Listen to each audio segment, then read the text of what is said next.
Hallelujah. Agbe orúkọ Ọlọ́run ga láàárọ̀ yìí once again. A dúpẹ́ fún àǹfààní ńlá mìíràn tí a ní láti wà níwájú ọba àwọn ọba láàárọ̀ yìí. A dúpẹ́ fún ẹni tí ó ń pa Ísírẹ́lì mọ́, tí kìí sùn, tí kìí tòògbé. A dúpẹ́ lọ́wọ́ Ọlọ́run tó jí wa sí ìmọ́lẹ̀ alààyè láàárọ̀ yìí. A dúpẹ́ lọ́wọ́ Ọlọ́run yẹn tí kò fi ayé wa sílẹ̀. A dúpẹ́ lọ́wọ́ Ọlọ́run fún ẹ̀mí ẹ̀ nínú ayé wa. A dúpẹ́ lọ́wọ́ Ọlọ́run yẹn tí kò dágbére fún wa. A dúpẹ́ lọ́wọ́ Ọlọ́run tó wà ní ìhà tiwa. I'm using this medium to say good morning to each and every one of you. And I want you to begin to praise the name of the Lord. Mo fẹ́ ká jọ dúpẹ́ lọ́wọ́ Ọlọ́run láàárọ̀ yìí. Àǹfààní mìíràn la ní láti wà níwájú ẹ láàárọ̀ yìí. Orí ọ̀fẹ́ mìíràn la ní láti wà níwájú ẹ láàárọ̀ yìí. Ọlọ́run ló ní gbogbo ipá, Ọlọ́run ló ní gbogbo agbára. Sister Ṣeun Adékòlúrejọ, ẹ káàárọ̀ ma, God bless you. A dúpẹ́ lọ́wọ́ Ọlọ́run, ẹ jẹ́ ká jọ dúpẹ́ lọ́wọ́ Ọlọ́run láàárọ̀ yìí. Sister Rachel Fados, ẹ jẹ́ ká jọ dúpẹ́ lọ́wọ́ Ọlọ́run láàárọ̀ yìí. Bí a ti ń wọlé yẹn, ẹ jẹ́ ká bẹ̀rẹ̀ sí dúpẹ́ lọ́wọ́ Ọlọ́run. Ẹ jẹ́ ká bẹ̀rẹ̀ sí invite àwọn èèyàn tó bá yẹ ká invite. Ẹ jẹ́ ká bẹ̀rẹ̀ sí share fídíò yẹn. Ọ̀nà tí Ọlọ́run tún fẹ́ gbà yọ sí wa láàárọ̀ yìí tún yàtọ̀. Mo dẹ̀ mọ̀ pé ó máa ṣe ju bí ó ṣe ṣe lánàá lọ. Ẹ jẹ́ ká dúpẹ́ lọ́wọ́ ọba àwọn ọba fún àánú ẹ̀ tí a rí gbà láàárọ̀ yìí. Ẹ jẹ́ ká dúpẹ́ lọ́wọ́ ẹ̀. Ẹ jẹ́ ká sọ pé Olúwa ẹ ṣé. Ẹ jẹ́ ká sọ pé Ọlọ́run ẹ ṣé, ẹ̀yin tí ẹ pa wá mọ́ lánàá títí di àkókò yìí. Ẹ jẹ́ ká sọ pé Olúwa ẹ ṣé. Ẹ jẹ́ ká sọ pé Olúwa ẹ ṣé. Ẹ jẹ́ ká sọ pé Olúwa ẹ ṣé. Ẹ jẹ́ ká sọ pé Olúwa ẹ ṣé. Ẹ jẹ́ ká yìn nítorí pé ó ṣeun, nítorí pé àánú ẹ̀ dúró títí láéláé. Ẹ jẹ́ ká yìn fún ẹ̀mí ẹ̀ àti ipá ẹ̀ àti agbára ẹ̀ tó ń tì wá lẹ́yìn. Ẹ jẹ́ ká yìn fún wa agbára tó náà jáde láàrin wa lánàá. Ẹ jẹ́ ká dúpẹ́ lọ́wọ́ Ọlọ́run. Ṣeun fún mi Heritage, God bless you, good morning. Ṣeun fún mi Heritage, God bless you, good morning. Ẹ jẹ́ ká bẹ̀rẹ̀ sí dúpẹ́ lọ́wọ́ Ọlọ́run yẹn. Ẹ jẹ́ ká dúpẹ́ lọ́wọ́ ọba àwọn ọba yẹn. Torí pé òní Ọlọ́run, òní ipá wa, òní agbára wa, òní ẹ̀mí inú ènìyàn, òní orí ọ̀fẹ́ tá a fi wà láyé, òní orí ọ̀fẹ́ tí a fi wà láàyè, òní ẹni tó ń pa wá mọ́, òní ẹni tí kò fi wá sílẹ̀ ní ìgbà kankan. Mọ́mí Ọbáfẹ́mi Fọláṣadé, God bless you, ẹ káàárọ̀ mà. Lórúkọ Jésù máa dára fún wa. Ẹ jẹ́ ká jọ yìn ọba àwọn ọba láàárọ̀ yìí. Ẹ jẹ́ ká dúpẹ́ lọ́wọ́ ẹ̀ torí pé Ọlọ́run ṣeun, nítorí tí àánú ẹ̀ dúró láéláé. Ẹ jẹ́ ká dúpẹ́ lọ́wọ́ ẹ̀. Ẹ mú orin kan láti inú ọkàn yín láti sọ fún un pé Olúwa ẹ ṣé. Ẹ mú orin kan láti inú yín láti sọ pé Olúwa ẹ ṣé. Ẹ kọrin kẹ́yìn. Ẹ dúpẹ́ lọ́wọ́ ẹni tó ní ayé. Ẹ dúpẹ́ lọ́wọ́ ẹni tó dá ọ̀run. Ẹ dúpẹ́ lọ́wọ́ ẹni tó ní ohun gbogbo. Ẹ dúpẹ́ lọ́wọ́ ẹni tó ní ẹ̀mí inú ènìyàn. Sister Ọlájùmọ̀kẹ́ Bífárín, God bless you, good morning. Lórúkọ Jésù máa dára fún wa. Bra Olúwatúyì Karim, God bless you. Lórúkọ Jésù máa dára fún wa. Ẹ jẹ́ ká bẹ̀rẹ̀ sí dúpẹ́ lọ́wọ́ ọba àwọn ọba yẹn. Ẹ sọ pé Ọlọ́run ẹ ṣé. Tẹ́ ẹ bá mọ nǹkan mìíràn tó yẹ kẹ́ ẹ sọ, ẹ kàn máa sọ fún pé Olúwa ẹ ṣé, Olúwa ẹ ṣé, Olúwa ẹ ṣé. Ẹ dúpẹ́ lọ́wọ́ ẹ̀. Ẹ dúpẹ́ lọ́wọ́ ẹ̀. Ẹ má gbàgbé pé ìwàláàyè wa Ọlọ́run ni. A ò ní agbára láti mú kí a wà láàyè fún ara wa. Ẹ jẹ́ ká dúpẹ́ lọ́wọ́ Ọlọ́run yẹn. Ọlọ́run tó mú ká wà láàyè. Ọlọ́run tó fún wa ní orí ọ̀fẹ́ láti wà láàrin àwọn alààyè ọkàn láàárọ̀ yìí. Ọlọ́run tí kò jẹ́ kí ẹ̀yà ara wa kankan kó da iṣẹ́ sílẹ̀. Ọlọ́run tí kò jẹ́ kí ogun ojú àlá, ogun ojú oorun kó borí wa. Ẹ bẹ̀rẹ̀ sí dúpẹ́ lọ́wọ́ Ọlọ́run. Ẹ bẹ̀rẹ̀ sí dúpẹ́ lọ́wọ́ Ọlọ́run. Ẹ bẹ̀rẹ̀ sí dúpẹ́ lọ́wọ́ Ọlọ́run. Ẹ bẹ̀rẹ̀ sí dúpẹ́ lọ́wọ́ Ọlọ́run. Ẹ dúpẹ́ lọ́wọ́ ẹ̀ nítorí pé ó ṣeun. Ẹ dúpẹ́ lọ́wọ́ ẹ̀ fún jíjẹ. Ẹ dúpẹ́ lọ́wọ́ ẹ̀ fún mímu. Ẹ dúpẹ́ lọ́wọ́ ẹ̀ fún níná. Ẹ dúpẹ́ lọ́wọ́ ẹ̀ fún lílò. Ẹ dúpẹ́ lọ́wọ́ ẹ̀ fún ìjẹ́ olótìítọ́ ẹ̀ sí ayé wa. Nǹkan kan wà tọ́lọ́run ní ká wò láàárọ̀ yìí. Bí ẹ ti ń wọlé yẹn, mo fẹ́ kẹ́ máa click share button. Mo fẹ́ kẹ́ bẹ̀ sí click share button. Ẹ bẹ̀ sí click kẹ́ bẹ̀ sí share pẹ̀lú àwọn èèyàn. Gbogbo àwa tí a dẹ̀ ń share ẹ̀ yẹn, mo sọ tẹ́lẹ̀ sí ayé wa. Bí ẹ ti ń ṣe bẹ́ẹ̀, ọ̀run àánú kó ṣí fún yín. Mo fẹ́ kẹ́ bẹ̀ sí dúpẹ́ lọ́wọ́ Ọlọ́run yẹn láàárọ̀ yìí. Ẹ dúpẹ́ lọ́wọ́ ẹ̀ dáadáa. Ẹ dúpẹ́ lọ́wọ́ ẹ̀ dáadáa pé Olúwa ẹ ṣé, Olúwa ẹ ṣé. Ẹ dúpẹ́ lọ́wọ́ ẹ̀ nítorí pé ó ní aláàánú, ó ní aláàbò, ó ní ẹni tó pa ayé wa mọ́, ó ní ẹni tó ra ayé wa padà, ó ní ẹni tó ra ayé wa padà, ó ní ẹni tó fún wa ní orí ọ̀fẹ́ láti jẹ́ alààyè ọkàn, èmi àti yín tá a jọ jókòó tá a jọ ń wòra wa láàárọ̀ yìí, Olúbùnmi Ògúnbándé, God bless you, good morning. Mo fẹ́ kẹ́ jẹ́ ká jọ máa dúpẹ́ lọ́wọ́ Ọlọ́run yẹn, kàn máa sọ pé Olúwa ẹ ṣé, kàn máa sọ pé Olúwa ẹ ṣé. Ó ní ọba àwọn ọba, ó ní gbogbo ipá àti agbára wà lọ́wọ́ ẹ̀, òun lẹni tó lè pa, òun lẹni tó lè jí, òun lẹni tó mú kó wà láyé, òun lẹni tó mú kó wà láàyè, ó ní ò jẹ́ kó nira, ó ní ò jẹ́ kí ọ̀tá borí. Tó bá jẹ́ pé a fẹ́ wo bí ọ̀tá ti ń sa ipá tó ni, ọ̀tá ìbá ti prevail, ṣùgbọ́n ẹnìkan wà tó ń jẹ́ aláàbò lórí ayé ẹ tí kò jẹ́ kí ọ̀tá borí. Dúpẹ́ lọ́wọ́ ẹ̀, máa ro àwọn nǹkan míì tí ò tí ì ṣe. Ọ̀pọ̀lọpọ̀ nǹkan ló ti ṣe tó ò ríro, ṣùgbọ́n tó bá lárò jinlẹ̀ wàá mọ̀ wípé àwọn ibi tó gbà kọjá, àwọn kan gbabẹ̀ kọjá, wọn ò lè kọjá ibẹ̀. Ibi tó gbà kọjá yẹn, àwọn kan gba ibẹ̀ kọjá, wọn ò dẹ̀ lè kọjá ibẹ̀. Tọ́pẹ́ Cosby, God bless you. Mercy Flaky, God bless you. Mo fẹ́ kẹ́ jẹ́ ká jọ dúpẹ́ lọ́wọ́ ọba àwọn ọba yẹn. Sọ pé Olúwa ẹ ṣé, sọ pé Ọlọ́run ẹ ṣé torí pé ẹ dára sí mi. Sọ pé Ọlọ́run ẹ ṣé torí pé ẹ dára sí mi. Ó dẹ̀ dúpẹ́ lọ́wọ́ Ọlọ́run pé torí pé Ọlọ́run kò gbàgbé ẹ. Tó bá lálàá tó rí àwọn nǹkan kan tó dára, àmì wípé Ọlọ́run kò gbàgbé ẹ ni. Tó bá lálàá tó rí àwọn nǹkan tó jinlẹ̀, àmì wípé Ọlọ́run kò gbàgbé ẹ ni.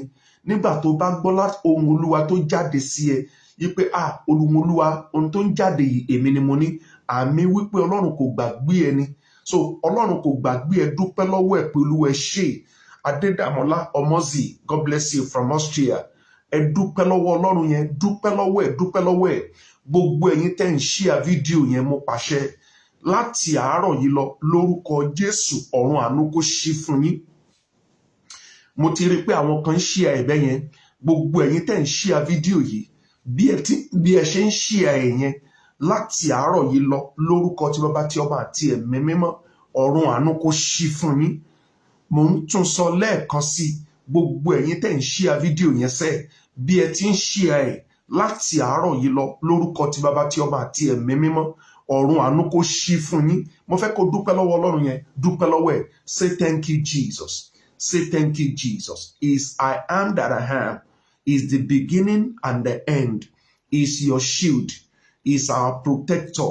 Is our redeemer. Is God that can reverse irreversible. Is omnipotent. Is omnipresence. So I want you to bless the name of the Lord. Bless him from the depths of your heart. Say thank you, Jesus. Say, Lord, I bless your name. Say, Lord, I worship you. Say, Lord, I glorify you. I glorify your name. Say, Lord, I thank you. Say, Lord, I worship you. Begin to bless his name. Ẹ má gbàgbé pé agbára wà nínú ká yin Ọlọ́run sà. Agbára wà nínú kẹ́ dúpẹ́ lọ́wọ́ ẹ̀. Agbára wà nínú pé kẹ́ fi ìmoore yín hàn sí Ọlọ́run. Agbára wà nínú ẹ̀. Ó ní pé kẹ́ fi ìmoore yín hàn sí Ọlọ́run. There's power in that. I want you to open your mind and to open your heart to bless the name of the Lord. We have less than 2 minutes to do that now. We have less than 2 minutes to do that. Àwọn kan tí darapọ̀ mọ́ wa láti yìn. Àwọn kan tí darapọ̀ mọ́ wa láti dúpẹ́ lọ́wọ́ ẹ̀. Mo fẹ́ kó dúpẹ́ lọ́wọ́ ẹ̀ dáadáa. Olúfúnmi Bọ́dúndé, God bless you. Olúwatúyì Karim, God bless you. Mo fẹ́ kẹ́ dúpẹ́ lọ́wọ́ ẹ̀ dáadáa pé Ọlọ́run ẹ ṣé. Excuse me. Ẹ dúpẹ́ lọ́wọ́ ẹ̀ dáadáa pé Olúwa ẹ ṣé. Ẹni tó pa ayé ẹ mọ́, ẹni tó ràn ẹ́ lọ́wọ́, ẹni tó jẹ́ kó jí sí ìmọ́lẹ̀ alààyè, ẹni tí kò jẹ́ kó tójú oorun dójú ikú, ẹni tí kò jẹ́ kó gba ìròyìn ọ̀fọ̀, ẹni tí kò jẹ́ kán tún fọ́ tiẹ̀, ẹni tí Ọlọ́run nìkan ni àlá tí à ń rọ́. Ọlọ́run tí kò jẹ́ kán máa rọ́ àlá ibi fún ẹ. Ọlọ́run tí kò jẹ́ kán máa pàrọwà ibi fún ẹ. Ọlọ́run tí kò jẹ́ kó dààmú lórí ọkọ, tí kò jẹ́ kó dààmú lórí ayé ara ẹ. Òòrùn tí kò fi àwọn ọmọ sílẹ̀, Ọlọ́run tí kò jẹ́ kó gba ìròyìn ọ̀fọ̀ lórí wọn. Má gbàgbé bí Nàìjíríà ṣe burú tó lọ́wọ́lọ́wọ́ yìí. Má gbàgbé pé kidnapper ò máa kidnap ẹ. Má gbàgbé pé kidnapper ò kidnap ẹ. Má rò pé bóyá torí pé àìmí òkúkú lówó lọ́wọ́. No. Ǹjọ́ mọ̀ pé bí ọ̀tá bá fẹ́ fi ayé ènìyàn dààmú àwọn tí wọ́n ní ènìyàn ló máa ń fi àyè gbarú àwọn nǹkan bẹ́ẹ̀ yẹn. So kidnapper ò kidnap ẹ. O wọnú àtìmọ́lé, o rógun àkóbá. Mo rántí ọmọ mi kan, ó ń rìn lọ ní area kan ní Nàìjíríà, bó dẹ̀ ṣe ń rìn lọ ẹnìkan dẹ̀ pàdé ẹ̀ lọ́nà, ó dẹ̀ so mọ́ láṣọ, ọmọ mi ni, ó dẹ̀ so mọ́ láṣọ, ó ní lẹ́yìn lẹ dúùpù mi, wọ́n à ń sọ̀rọ̀ nípa 10 to 15 million, ó dẹ̀ dìímú láṣọ báyìí, ó lẹ́yìn lẹ dúùpù mi. Àfìgbà tá a bẹ̀rẹ̀ sí look into it, tá a bẹ̀rẹ̀ sí wádìí ẹ̀ látó wá ṣẹ̀rí pé kì í ṣe ọmọ yẹn ló dúùpù arábìnrin yẹn. Ǹjẹ́ mọ̀ pé ó lójọ ẹni tó dúùpù òun, Ọlọ́run tí kò jẹ́ kó jọ ọ̀daràn. Ohun tó máa fi ń ṣe ènìyàn mú nìyẹn o. Ọlọ́run tí kò jẹ́ kó jọ ẹni tí wọ́n ń wá, Ọlọ́run tí kò jẹ́ kó jọ ẹni tí wọ́n ń wá, Ọlọ́run tí kò jẹ́ kán mú ẹ láti fi ẹ́ rọ́pò ẹlòmíì ní àtìmọ́lé, Ọlọ́run tí kò jẹ́ kó jẹ̀bi ènìyàn, Ọlọ́run tí kò jẹ́ kó jẹ̀bi àwọn ìkà, Ọlọ́run tí kò jẹ́ kó jẹ̀bi àwọn ènìyàn búburú láyìíká ẹ. Wọ́n á kàn sọ pé jẹ̀bi náà ni, wọ́n á dẹ̀ ṣèdájọ́ wọn. Ọlọ́run yẹn ni ò jẹ́ kó jẹ̀bi. Bí ọ̀tá ti ń fẹ́ kórí, Ọlọ́run yẹn ni kò jẹ́ kó rí bẹ́ẹ̀ fún ẹ. Dúpẹ́ lọ́wọ́ Ọlọ́run. A ní ìṣẹ́jú kínkínní láti dúpẹ́ yẹn. Dúpẹ́ lọ́wọ́ ẹni tó dá ayé àti ọ̀run. Ṣé ò ń dúpẹ́ lọ́wọ́ ẹ̀? Dúpẹ́ lọ́wọ́ ẹ̀ láti inú ọkàn ẹ wá. Jẹ́ kó wá láti inú ọkàn ẹ. Má dúpẹ́ nítorí pé mo ní kó o dúpẹ́. Dúpẹ́ nítorí pé ìwọ náà ro àròjinlẹ̀. O rí wípé nítòótọ́ ni Ọlọ́run dára. O rí pé nítòótọ́ lọ́lọ́run jẹ́ olótìtọ́ sí ẹ. O rí pé nítòótọ́ lọ́lọ́run ń ṣe, ó wà ní ìhà tiẹ̀. Dúpẹ́ lọ́wọ́ ẹ̀ pẹ̀lú ẹ ṣé. Aláàánú mi ẹ ṣé. Tèmítọ́pẹ́ ló sọ bẹ́ẹ̀. Ó ní aláàánú mi ẹ ṣé. Ó ní aláàbò mi ẹ ṣé. Tèmítọ́pẹ́ Cosby ló sọ bẹ́ẹ̀. Ó dẹ̀ dúpẹ́ pé lórúkọ kan. Èmi máa ń pè ní agbẹnusọ gbogbo ayé. Mo máa ń pe Ọlọ́run ní agbẹnusọ gbogbo ayé. Pé Ọlọ́run yẹn ní orúkọ kan. Pé ní orúkọ kan. Aláàbò mi ló jẹ́. Olùràpadà mi ló jẹ́. Òun lẹni tó gba ẹ̀mí mi là. Òun lẹni tó kà mí yẹ. Òun lẹni tó fún mi ní orí ọ̀fẹ́ ńlá. Dúpẹ́ lọ́wọ́ ẹ̀. A fẹ́ parí ìdúpẹ́ yẹn báyìí. Tó báyìí ti dù, ó jẹ́ tètè dù báyìí. A fẹ́ parí ìdúpẹ́ yẹn báyìí. Tó báyìí ti dù, ó jẹ́ dù ọpẹ́ yẹn báyìí, because I am bringing that to an end now. If you don't know anything to say, just say thank you Jesus. Olúwa ṣe ń sọ pé alágbàwí mi, Adékòlúrèjọ, ó sọ pé alágbàwí mi, ó ní alágbàwí mi. Olúwa tún yí pè ní I am that I am. Ó dẹ̀ dúpẹ́ lọ́wọ́ Ọlọ́run yẹn. Thank you Jesus. Thank you Jesus. Thank you precious Father. Father, we bless your name once again. We thank you because you are so good to us. Father, be glorified in the name of Jesus. Lord, I am praying that you accept our praise, you accept our thanks, you will accept our appreciation in the mighty name of Jesus. Lord, I am praying that you accept our thanksgiving in the name of Jesus. This morning, once again, I am committing myself into your hand. I am praying, Jehovah, that you will come and take charge and speak through me to bless these people watching me. Father, let it be so in the name of Jesus. Thank you, Father. Jesus' mighty name we are prayed. Amen. Báwo ni kí n ṣe sáré sọ yìí? Màá sáré sọ. Mo raise àwọn cases kan lánàá. Bọ̀ mo dúpẹ́ lọ́wọ́ Ọlọ́run pé àwọn ènìyàn yẹn get back sí mi lánàá. Bí Ọlọ́run ṣe ń raise àwọn case yẹn ni mò ń gbìyànjú láti ṣàlàyé ẹ̀ fún wa. Now, mo dẹ̀ gbìyànjú, mo address ẹ̀ níbí. Mo dẹ̀ ní káwọn ènìyàn tún pè mí, wọ́n dẹ̀ pè mí náà, mo address ẹ̀ pẹ̀lú wọn. Now, bí mo ti ń gbàdúrà lọ́wọ́lọ́wọ́ báyìí, Ọlọ́run ṣí mi lójú láti rí, mo rí wípé ẹnìkan gbé mirror kan dání. Lára mirror yẹn ni wọ́n attach powder kan mọ́. Now, mi ò mọ̀ bóyá ẹnìkan wà níbí tó ń gbọ́ mi. Wọ́n ṣe kinní kan fún ẹ ní ìgbà kan, ó lè ti pẹ́ o. Bọ̀ tó dàbí pé no mirror tàbí no powder ni wọ́n ṣe sí. Ẹni yẹn máa nílò kó bá mi sọ̀rọ̀ tí n bá ti parí ìpàdé yìí. The person will need to call me and talk to me. Olúwa ní kí n gbàdúrà fún ẹ, kí n dẹ̀ fún ẹ ní àwọn ìtọ́ni kan. Lórúkọ Jésù máa dára fún wa. Ibi tí a ń lọ láàárọ̀ yìí ó lágbára díẹ̀. Ohun tí a dẹ̀ fẹ́ wò láàárọ̀ yìí ó ní agbára tó wà nínú àánú. Ohun tí a fẹ́ wò láàárọ̀ yìí ó ní agbára tó wà nínú àánú. Àsọtẹ́lẹ̀ àkọ́kọ́ ni fún ẹni tó rí àmì ṣe. Májẹ̀mú tí kìí jẹ́ kán rí àánú gbà níbi tí a ti bí ẹ. Májẹ̀mú yẹn lórí ayé tiẹ̀ kó so agbára nù. Àsọtẹ́lẹ̀ àkọ́kọ́ lèyí. Májẹ̀mú tí kìí jẹ́ kán rí àánú gbà ní ibi tí wọ́n ti bí ẹ. Májẹ̀mú yẹn lórúkọ Jésù kó sọ agbára nù. Ìgbà kẹta rèé ṣàní. Májẹ̀mú tí kìí jẹ́ kán rí àánú gbà ní ibi tí wọ́n ti bí ẹ. Mo pàṣẹ májẹ̀mú yẹn lórí ayé tiẹ̀ lórúkọ Jésù kó gbiná dànù. A fẹ́ wo agbára tó wà nínú àánú. Power of mercy. Agbára wà nínú àánú. Mò ń kà látinú Bíbélì ọ̀rọ̀ Ọlọ́run, mò ń kà látinú ìwé Róòmù orí 9. Mo fẹ́ ka ẹsẹ̀ 13 sí ẹsẹ̀ 15. Màá gbìyànjú láti ṣàlàyé díẹ̀ torí pé àkókò yìí ò lè gbà mí láàyè. Gẹ́gẹ́ bí a ti kọ pé Jákọ́bù ni mo fẹ́ràn, ṣùgbọ́n Éṣọ̀ ni mo kórìíra. Ǹjẹ́ àwa ó wá ti wí àìṣòdodo á wà lọ́dọ̀ Ọlọ́run bí? Kí a má rí. Verse 15 níbi tí mo ti máa dúró. Nítorí ó wí fún Mósè pé èmi ó ṣàánú fún ẹni tí èmi ó ṣàánú fún, èmi ó sì ṣe ìyọ́nú fún ẹni tí èmi ó ṣe ìyọ́nú fún.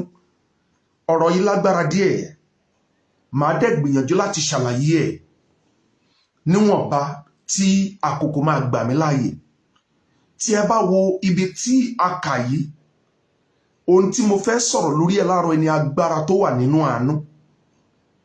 Kinní kan wà tí ayé ènìyàn ò gbọdọ̀ má ní, yálà ẹni tó ń rìnrìn àjò ayé tàbí ẹni tó ń ìrìn àjò ògo.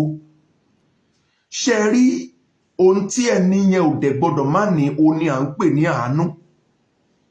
Ṣé rí ẹnikẹ́ni tí àánú bá ti dágbére fún, irú ẹni bẹ́ẹ̀ mo gbàgbọ́ pé ó ti tán fúnrú ẹni bẹ́ẹ̀. Ṣùgbọ́n níbi ọ̀rọ̀ Ọlọ́run tí a yẹ̀wò yìí, ẹ máa rí pé kinní kan wà níbí tí mo kọ́kọ́ fẹ́ fi hàn wá. Nígbàkigbà tá a bá ń sọ nípa àánú, Ọlọ́run ló máa ń ṣàánú ènìyàn. Nígbàkigbà tá a bá ń sọ nípa àánú, Ọlọ́run ló máa ń ṣe àánú ènìyàn. Tẹ́ bá wá rí ẹnikẹ́ni tó fẹ́ rí àánú gbà tí kò fi ọwọ́ tó ṣe mú Ọlọ́run, irú ẹni bẹ́ẹ̀ máa pẹ́ lórí ìrìn. Irú ẹni bẹ́ẹ̀ máa pẹ́ lójú iṣẹ́. Irú ẹni bẹ́ẹ̀ máa dààmú tó pọ̀. O kọ́kọ́ gbọ́dọ̀ mọ̀ pé nígbàkigbà tá a bá ń sọ pé àánú o, kò sí ẹnikẹ́ni tó lè rí àánú gbà lẹ́yìn Ọlọ́run. Ọlọ́run ló máa ń ṣàánú ènìyàn. Jẹ́ kí n ṣàlàyé. Ṣé rí nǹkan tí à ń pè ní àánú, ó kọjá ní tí ènìyàn lè ṣe. Èèyàn lè kẹ́dùn pẹ̀lú ẹ. Èèyàn lè ràn ẹ́ lọ́wọ́. Ṣùgbọ́n àánú, Ọlọ́run ló máa ń ṣàánú fún ènìyàn, kì í ṣe ní téèyàn máa ń ṣe. Ojúṣe Ọlọ́run ni. Tẹ́ bá wá rí ẹni tí nǹkan ẹ̀ ń lọ déédé, kì í ṣe pé nǹkan yẹn ń lọ déédé nítorí wípé ó mọ̀ ọ́n ṣe. Kì í ṣe pé nǹkan yẹn ń lọ déédé nítorí wípé ó gbọ́n ju àwọn yòókù lọ. Kì í ṣe pé nǹkan yẹn ń lọ déédé nítorí wípé ó mọ kinní kan táwọn yòókù ò mọ̀. Ṣé rí nǹkan tó ń lọ déédé yẹn níṣe ló jẹ́ àbájáde àánú kan tó ń ṣiṣẹ́ lórí ẹ̀. Oh God. Ṣé rí ìgbà tí nǹkan bá ń lọ bó ṣe yẹ kó lọ, tí nǹkan bá ń dán bó ṣe yẹ kó dán, ṣé rí àbájáde yẹn sà, níṣe ni ó ń jẹ́ àbájáde àánú tó ń ṣiṣẹ́ lórí ayé ènìyàn.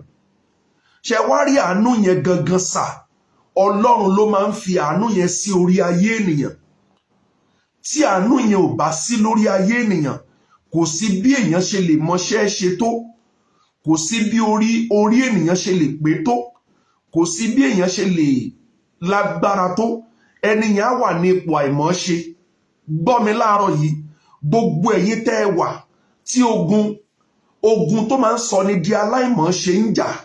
Gbọ́ ohun tí mo sọ o. Gbogbo ogun tó máa ń sọ ni di aláìmọ́ṣe nínú ayé ẹ, lórúkọ Jésù ogun yẹn kó gbiná dànù. Mo pàṣẹ ní o. Ogun tó máa ń sọ ni di aláìmọ́ṣe, lórúkọ Jésù ogun yẹn kó ṣẹ́ wọlẹ̀. Nínú ayé ẹ̀yin tẹ́ ń wò mí yìí, nínú ayé ẹ̀yin tẹ́ ń gbọ́ mi yìí, mo pàṣẹ ogun tó máa ń sọ ni di aláìmọ́ṣe, lórúkọ Jésù ogun yẹn kó ṣẹ́ wọlẹ̀. Gbọ́ mi sà, ẹ̀mí kan wà tó máa ń sọ ni di aláìmọ́ṣe. Á bá ọkọ jìyà, á bá ọkọ jìṣẹ́, á ṣe làkàkà lórí àwọn ọmọ, á sa gbogbo ipá ẹ̀ tí nǹkan yẹn á dẹ̀ fi lọ déédéé. nígbà tó bá máa di ìkẹyìn wọ́n á sọ pàjẹ́ ni. Nígbà tó bá máa di ìkẹyìn kíní kan á ṣẹlẹ̀ tí òfin ní lè rí èrè tó ṣe làálàá yẹn fún. Gbọ́n tí mo gbọ́ láàárọ̀ yìí tí mo dẹ̀ ń sọ fún ẹ, ogun tó máa ń sọ ni di aláìmọ̀ọ́ṣe níwájú ọkọ, ogun tó máa ń sọ ni di aláìmọ̀ọ́ṣe níwájú ọ̀gá, ogun tó máa ń sọ ni di aláìmọ̀ọ́ṣe níwájú àwọn ọmọ tí ènìyàn bí, lórúkọ Jésù ogun yẹn kó ṣẹ́ wọlẹ̀. Ó bá dẹ̀ ṣàmì àdúrà yìí ó bá dẹ̀ ṣàmì àdúrà yìí, mi ò mọ̀ bóyá o ti rí obìnrin kan bó ti dáa tó dẹ̀ níwà tó ń support ọkọ ẹ̀ tó ń jó mọ̀ pé ọkọ yẹn á dẹ̀ tún máa insist pé òun máa fi ilẹ̀ ni, òun máa fi, ọkọ yẹn tún lè máa treat ẹ̀. Ogun kan ló sọ di aláìmọ̀ọ́ṣe níwájú ọkọ ẹ̀. Mo pàṣẹ láàárọ̀ yìí, gbogbo ogun tó máa ń sọ ni di aláìmọ̀ọ́ṣe lórúkọ Jésù ogun yẹn kó ṣẹ́ wọlẹ̀. Ó bá dẹ̀ ṣàmì dáadáa sà, mo pàṣẹ ní ìwọ tó ń rí mi wò tó ń rí mi gbọ́, ogun tó máa ń sọ ni di aláìmọ̀ọ́ṣe lórúkọ Jésù ogun yẹn kó ṣẹ́ wọlẹ̀. Ìkùrí máa senda amapuria, ẹ̀mí kan wà tó máa ń sọ ni di aláìmọ̀ọ́ṣe nínú ayé ẹ̀yin tẹ́ ń wò mí yìí. Mo pàṣẹ tó bá rí àmì ṣe lórúkọ Jésù, ẹ̀mí yẹn kó bá iná jáde. Ẹ̀mí tó máa ń sọ ni di aláìmọ̀ọ́ṣe nínú ayé ẹ lórúkọ Jésù, ẹ̀mí yẹn kó bá iná jáde. Máa lé prosontoria, ó ti gbìyànjú ẹ̀, kò mú rìsọ́ọ̀tì kankan jáde, wọ́n fẹ́ sọ ẹ́ di aláìmọ̀ọ́ṣe ni. Mo pàṣẹ ẹ̀mí tó máa ń sọ ni di aláìmọ̀ọ́ṣe nínú bísínẹ̀sì ẹ, nínú márèjì ẹ, nínú ayé àwọn ọmọ, lórúkọ Jésù ó yá kó bá iná jáde. Mo pa á ní àṣẹ ni, ẹ̀mí tó máa ń sọ ni di aláìmọ̀ọ́ṣe lórúkọ Jésù ó yá kó bá iná jáde. Now kí ni mo ń sọ ni wípé tó bá wo ọ̀rọ̀ Ọlọ́run tí a kà yìí, wàá rí pé mo sọ fún ẹ wípé bí àánú ò bá farahàn lórí ayé ènìyàn, ẹni yẹn á lọ́gbọ́n lórí, ẹni yẹn á ní agbára, ẹni yẹn á mọ gbogbo nǹkan, ṣùgbọ́n kò ní rí nǹkan kan mú jáde ńbẹ̀. Mo ti rí ẹnìkan tó ní first class ló ní láti OAU, ó ṣe chemical engineering. Listen to me here, first class ló ní, kì í ṣe story tí wọ́n sọ fún mi o, ohun tí mo mọ̀ ni o. Now first class ló ní chemical engineering. Do you know one thing? Iṣẹ́ nursing school ló fi ń ṣe, wọ́n dẹ̀ ń fún ní 15,000. Pẹ̀lú gbogbo first class tó níyẹn, kò sí nǹkan kan tó rí mú jáde ńbẹ̀. Ẹ̀mí ni, agbára ni tó máa ń sọ ni di aláìmọ̀ọ́ṣe. Mo pàṣẹ fún ẹnìkan tó lè ṣàmì, mo sọ tẹ́lẹ̀ sínú ayé ẹnìkan tó lè ṣàmì, ẹ̀mí àti agbára tó máa ń sọ ni di aláìmọ̀ọ́ṣe nínú ayé tiẹ̀ lórúkọ Jésù kó bá iná jáde. So àánú ó lágbára gan sà, àánú ó ní agbára gan sà. Tó bá wo Bíbélì ọ̀rọ̀ Ọlọ́run tí a kà yìí, Bíbélì sọ wípé Jákọ́bù ni mo fẹ́, Ísọ̀ ni mo kórìíra. Sórí statement yẹn Ọlọ́run fúnra rẹ̀ ló sọ ọ́ bẹ́ẹ̀. Mo wá ń wádìí pé kí ló dé tọ́lọ́run sọ statement yìí. Ṣọ́lọ́run wà bias ni, ṣọ́lọ́run wà partial ni. Ǹjẹ́ mọ̀ wípé kì í ṣe bẹ́ẹ̀? Bíbélì jẹ́ kí n mọ̀ pé reason tí Ọlọ́run fi ṣe báyìí ni pé ní ilẹ̀ Ísírẹ́lì àti ní gbogbo àgbáyé pátápátá, ẹnikẹ́ni tí a bá ti ń pè ní àkọ́bí according to biblical standard, irú ẹni yẹn orí ni. Anybody tí a bá ti ń pè ní àkọ́bí, gbogbo ayé ló mọ̀ pé orí lẹni yẹn jẹ́. Tẹ́ bá lọ wo Genesis chapter 49, ẹ máa rí statement tí Olúwa make nípa Rúbẹ́nì. Ó ní ìwọ ni àkọ́bí mi, ó ní ìwọ ni ipá mi, ó ní ìwọ ni agbára mi. Ó sọ tó lágbára nípa ẹ̀. Oore ọ̀fẹ́ tí gbogbo àkọ́bí ọmọ máa ń ní nìyẹn. Wá jẹ́ kí n ṣàlàyé reason tí Ọlọ́run fi wá gbé àánú sórí Jákọ́bù. Ó ní wípé gbogbo ayé ti mọ̀ wípé ẹnikẹ́ni tá a bá ti pè ní àkọ́bí, ògo máa ń farahàn láyé ẹ̀. Ẹnikẹ́ni tá a bá ti pè ní àkọ́bí, òun ló máa directly be in possession of everything the father has. Òun ló máa happens to be the head. Gbọ́ mi wá, Olúwa wá sọ pé no, I am going to violate that. Ìwọ jẹ́ àkọ́bí nítòótọ́, yes, ṣùgbọ́n èmi Ọlọ́run mo máa mú àánú wá sórí àbúrò. So kí ló dẹ̀ jẹ́ kọ́lọ́run ṣe bẹ́ẹ̀ ni wípé nígbà tí ẹ̀gbọ́n bá ń claim authority and ownership over certain things of the family, ǹjẹ́ o mọ̀ pé ó ti ní ìpín according to child birth. Àkọ́bí yẹn ti ní ìpín, but Ọlọ́run sọ wípé èmi ni Ọlọ́run, mo máa fi ara mi hàn nínú ayé àwọn tó tẹ̀lé tó jẹ́ àbúrò ẹ̀. Ìdí tọ́lọ́run fi wá sọ bẹ́ẹ̀ fún Jákọ́bù rèé. Olúwa sọ bẹ́ẹ̀ fún Jákọ́bù nítorí pé there is a particular covenant tí Ọlọ́run fẹ́ fìdí ẹ̀ múlẹ̀ lórí ayé Jákọ́bù.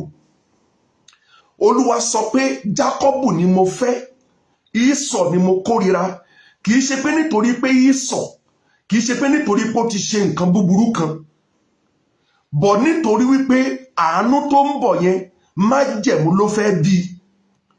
Májẹ̀mú ló máa ń bí àánú sà. Jẹ́ kí n ṣàlàyé. Sórí reason tí ọ̀pọ̀lọpọ̀ wa ò fi rí ọ̀nà lọ, òun ni pé májẹ̀mú kan wà tí kò fi àyè gba nǹkan rere láyé wa. Jẹ́ kí n ṣàlàyé. Tẹ́ ẹ bá rí ẹnikẹ́ni tí nǹkan lọ dáradára fún, ẹ lọ wo irú ẹni yẹn dáadáa sà. Irú ẹni yẹn, there is a covenant working for the person. Ó lè jẹ́ òun ló ní covenant yẹn, ó lè jẹ́ kó inherit ẹni, but there is a covenant. Torí pé májẹ̀mú ló máa ń bí àánú. Májẹ̀mú ló máa ń bí àánú.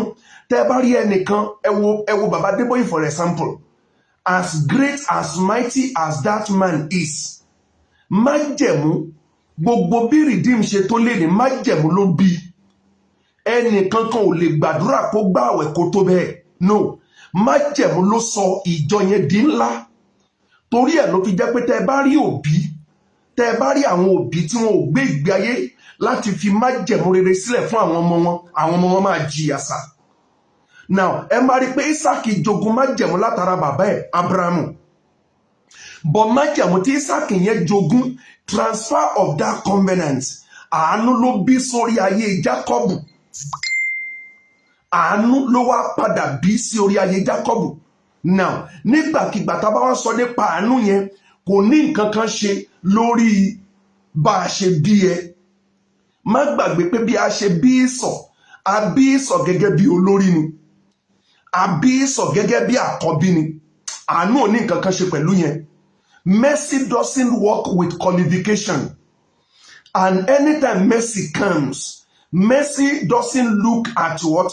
Mercy doesn't look at your mercy doesn't judge. Mercy doesn't look at you, but it looks at your situation.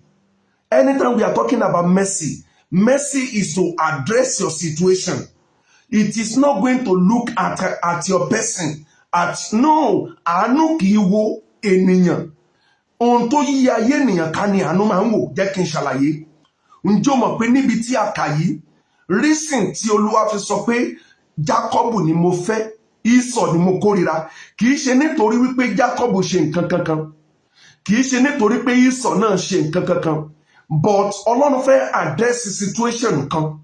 Kí dẹ̀ ni situation yẹn? Situation yẹn ni wípé Ọlọ́run fẹ́ fi Ísírẹ́lì ṣe ààyò. Ọlọ́run fẹ́ sọ Ísírẹ́lì di ààyò láàrin gbogbo ayé. Now, God wanted to address a particular situation. That was why he was seeking for a medium to establish the mercy. So, mercy tí Jacob rí gbà yìí kì í ṣe nítorí pé ó ṣe nǹkan kankan. It was because Ọlọ́run fẹ́ address the situation kan. And it was because there was a covenant that was working for him. Ojú mi sà, mi ò lépa láti fi owó sílẹ̀ fún àwọn ọmọ tí mo fẹ́ bí àti àwọn ọmọ tí mo ti bí. Mi ò lépa láti fi ilé sílẹ̀ fún wọn sà. No. It's going to be a full of you. It's going to be ó máa jẹ́ nǹkan òpè, ó máa jẹ́ àìmọ́gbọ́n dání, ó máa jẹ́ àìlóye, àìní ìmọ̀ láti máa sọ wípé mo fẹ́ kọ́lé fọ́mọ, mo fẹ́ ralẹ̀ fọ́mọ. Ó dá mi sọ pé kò dáa, bọ̀ gbọ́ mi sà, ṣé orí ilé tẹ́nìkan kọ́, owó tẹ́nìkan ní, kinní kan ló bí i. Ṣé orí n tó lè bí òun lèèyàn máa ń lé, ohun tó máa ń bí nǹkan rere nínú ayé òun lèèyàn máa ń lé. Inú ẹ̀ ní májẹ̀mú wà, inú ẹ̀ náà ni àánú wà. Tẹ́ bá rí ẹnìkan tó ń gbé nǹkan rere ṣe, ṣe rí nǹkan rere tó ń gbé ṣe yẹn, ó ń gbé ṣe nítorí wípé àánú wà níbì kan, májẹ̀mú dẹ̀ wà níbì kan ni. Jẹ́ kí n wá ṣàlàyé. Ṣé wá rí ẹni tó ní májẹ̀mú àti ẹni tó ní àánú, irú wọn máa ń kọ́lé, ilé yẹn á dúró. Tẹ́ bá rí ẹni tó ní májẹ̀mú tó rí àánú gbà, wọ́n máa ń lówó, owó yẹn á dúró. Ìwọ náà lè sọ fún mi many people that you have seen in the time past tó jẹ́ pé wọ́n kọ́ ilé kan ṣùgbọ́n lé ní wọn kì í ṣe onílé mọ́. Májẹ̀mú ni ò sí ń bẹ̀. Ìwọ náà lè sọ fún mi léni àwọn kan tán ti lówó rí ṣùgbọ́n léni tí wọn ò lówó mọ́. Májẹ̀mú ni kò sí ń bẹ̀. Sórí májẹ̀mú tí Ọlọ́run bá Jákọ́bù dá yìí, tí ó jẹ́ pé àánú fi farahàn lórí ayé ẹ̀, sórí ó máa ń wà títí láéláé ni. Jẹ́ kí n ṣàlàyé. Ǹjọ́ mọ̀ pé májẹ̀mú yẹn ló bí ìgbàlà tí èmi àti ẹ jogún ẹ̀ léni. Agbára tí májẹ̀mú ní nìyẹn. Májẹ̀mú kì í tán, ó máa ń lọ títí ayé ni. Torí náà ló gbọ́dọ̀ fi dùn kó o dẹ̀ sáré, kó o sa gbogbo ìlàkàkà ẹ láti rí i pé you establish covenant with God, not because of you only, but because of the coming generation behind you. They will have something great to live by. They will have something great to celebrate. So mo ń sọ tẹ́lẹ̀ láàárọ̀ yìí, gbogbo ẹ̀yin tí májẹ̀mú ń ṣiṣẹ́ lòdì sí, mo pàṣẹ májẹ̀mú yẹn lórúkọ Jésù kó sọ agbára nù.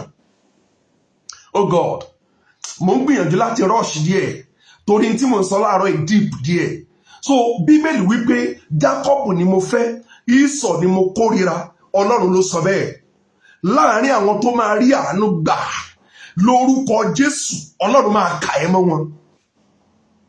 Oh God, mo sọ tẹ́lẹ̀ ní o, gbọ́ mi sà, nínú ìran tí mo ti jáde, èmi rí àánú gbà.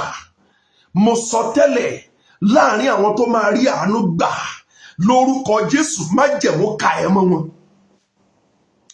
Láàárín àwọn tó máa rí àánú gbà, mo sọ tẹ́lẹ̀ sí ayé ẹ lórúkọ Jésù, májẹ̀mú kà ẹ́ mọ́ wọn. Láàárín àwọn tó máa rí àánú gbà, mo sọ tẹ́lẹ̀ lórúkọ Jésù, àánú kà ẹ́ mọ́ wọn. Kì í ṣe yẹn nìkan. Bíbélì wípé, ẹ jẹ́ kí n sáré lọ sí verse 15 yẹn torí time. Bíbélì sọ pé nítorí ó wí fún Mósè pé èmi ó ṣàánú fún ẹni tí èmi ó ṣàánú fún, èmi ó sì ṣe ìyọ́nú fún ẹni tí èmi ó ṣe ìyọ́nú fún. Bíbélì yẹn wá sọ pé kì í ṣe ti ẹni tó ń fẹ́, bẹ́ẹ̀ ni kì í ṣe ti ẹni tó ń sáré, bí kò ṣe ti Ọlọ́run tó ń ṣàánú. Gbọ́ mi sà, ó dáa kó o ní capacity, ó dáa kí orí ẹ pé, ó dáa kó o ní agbára téèyàn fi máa ń jẹ́ èèyàn láyé. Ṣùgbọ́n gbọ́, níní àwọn nǹkan yẹn kò tó jẹ́ ènìyàn. Níbi tí a wò yìí, mo ti sọ fún ẹ pé ohun tí gbogbo ayé fi lè sọ pé Ísọ̀ ó ní ògo ìdílé yìí, ó ní torí pò lákọ̀bí. Òun ló yẹ kó jẹ́ ògo ìdílé, ṣùgbọ́n gbogbo ohun tó yẹ kó fi jẹ́ ògo yẹn ló ní.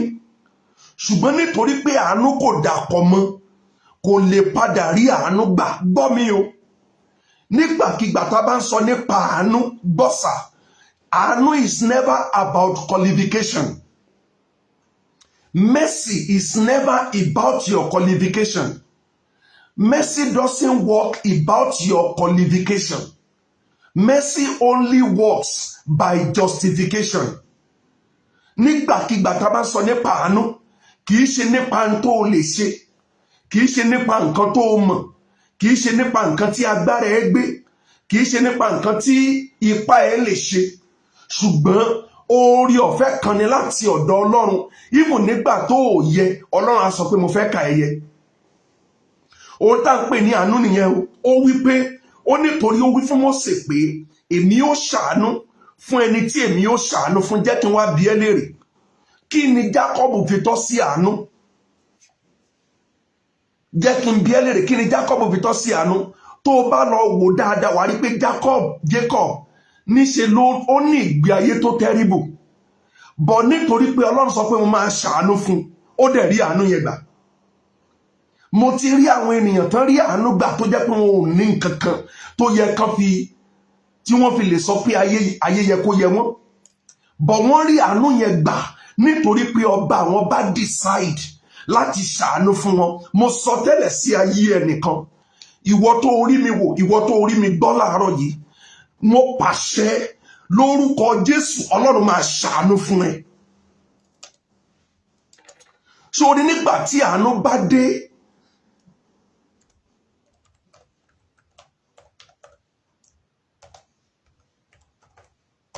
nígbà tí àánú bá dé, ìdájọ́ kì í ní agbára.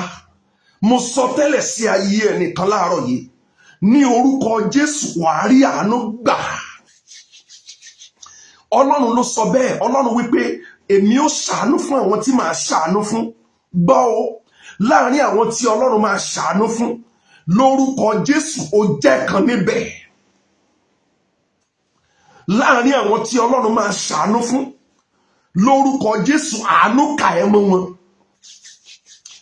Láàrin àwọn tí Ọlọ́run máa ṣàánú fún, lórúkọ Jésù ó jẹ́ ìkan níbẹ̀. Bíbélì ló sọ bẹ́ẹ̀ sà. Oh God, jẹ́ kí n ṣàlàyé ẹ̀ lẹ́ẹ̀kan sí kó lè yé ẹ. Now, Ọlọ́run wípé àwọn kan wà tí wọ́n yẹ fún àánú, tí ayé wọn ń béèrè fún àánú. Gbogbo ẹ̀yin tẹ́ ń wò mí láàárọ̀ yìí, tẹ́ dẹ̀ ń rí mi gbọ́, tó jẹ́ pé ayé yín ń béèrè fún àánú. Láti ìṣẹ́jú yìí lọ, lórúkọ Jésù, àánú kó bẹ̀rẹ̀ iṣẹ́ láyé yín.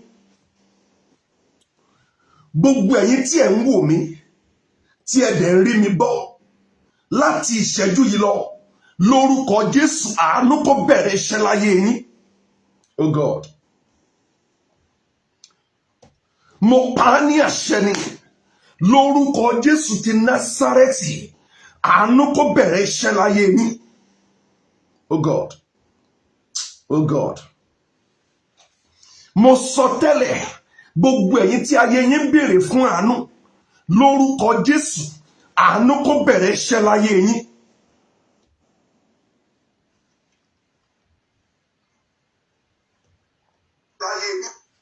Gbogbo ẹ̀yin tí ayé yín ń béèrè fún àánú sẹ́ẹ̀, lórúkọ Jésù, àánú kó bẹ̀rẹ̀ iṣẹ́ láyé yín.